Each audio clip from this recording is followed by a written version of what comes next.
Hi guys, welcome to my YouTube channel Nursing Hub.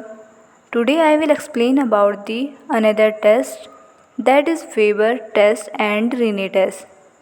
In previous video I already covered the whisper test and voice test.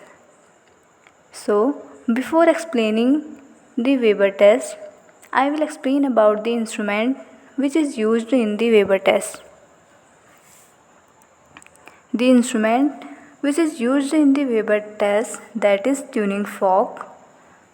It is an instrument used for the ear test and hearing test. So, part of the tuning fork is prong and stem.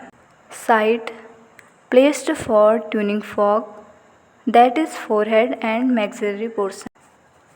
तो हम इस video में weber test को explain करेंगे, साथ ही रीने test को भी देखेंगे। वेबर टेस्ट जिसमें कि हम इंस्ट्रूमेंट का यूज करते हैं वो है ट्यूनिंग फॉक। ट्यूनिंग फॉक जिसके दो पार्ट होते हैं, प्रोंग एंड स्टेम। एंड जब एग्ज़ामिनर वेबर टेस्ट परफॉर्म करेगा वह ट्यूनिंग फॉक को वाइब्रेट करके उसका जो स्टेम पोर्शन होगा उस पोर्शन को पेशेंट के फोरहेड एंड मैक्सिलरी पोर्शन पे प्लेस करता है। Now the procedure how to perform Weber test. It is a bone conduction test to assess literalization of sound. Examiner vibrate a tuning fork by tapping it on the knee or hand and place it on the forehead or head of the patient. Normal hearing. A person with normal hearing will hear sound equally in both ear or says that sound originates from the center of head. Conducting hearing loss. Patient will hear better in the affected ear. Sensory neural hearing loss resulting from damage to the cochlear or vestibulocochlear nerve. The Weber test is useful for detecting unilateral hearing loss. Now हम procedure की बात करेंगे कि कैसे weber test को perform किया जाता है। वेबर टेस्ट एक बोन कंडक्शन टेस्ट है जिसमें साउंड के लिटरलाइजेशन को एसेस किया जाता है।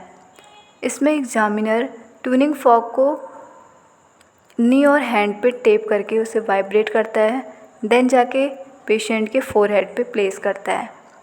अगर पेशेंट को अपने दोनों ईयर से इक्वल साउंड सुनाई देता है और उसे साउंड और सेंटर ऑफ द हेड से ओरिजिनेट होते हुए लगता है और वो एग्जामिनर को ऐसा बोलता है, that means patient have normal hearing. Conducting hearing loss, जो पेशेंट है उसको जो अफेक्टेड ईयर है यानी कि जो जिस ईयर में उसको प्रॉब्लम है उस ईयर से अगर उसे बेटर साउंड सुनाई दे रहा है, that means conducting hearing loss है पेशेंट को।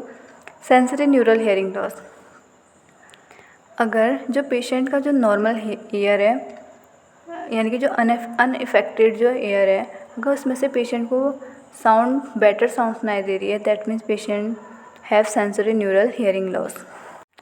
अब हम रीने टेस्ट की बात करते हैं।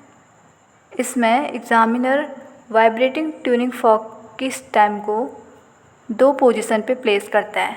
फर्स्टली वो प्लेस करेगा ईयर कैनाल से 2 इंच के दूरी पे फॉर एयर कंडक्शन।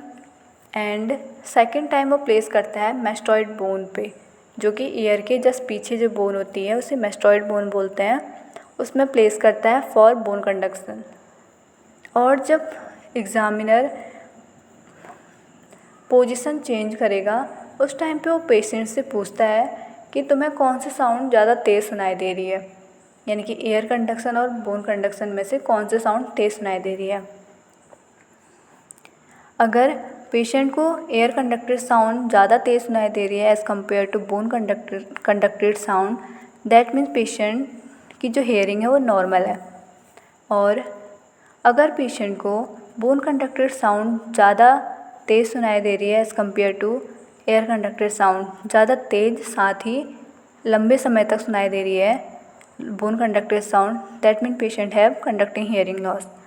और अगर पेशेंट को एयर कंडक्टेड साउंड ज़्यादा लंबे समय तक और ज़्यादा तेज़ सुनाई दे रही है, that means patient have sensory neural hearing loss.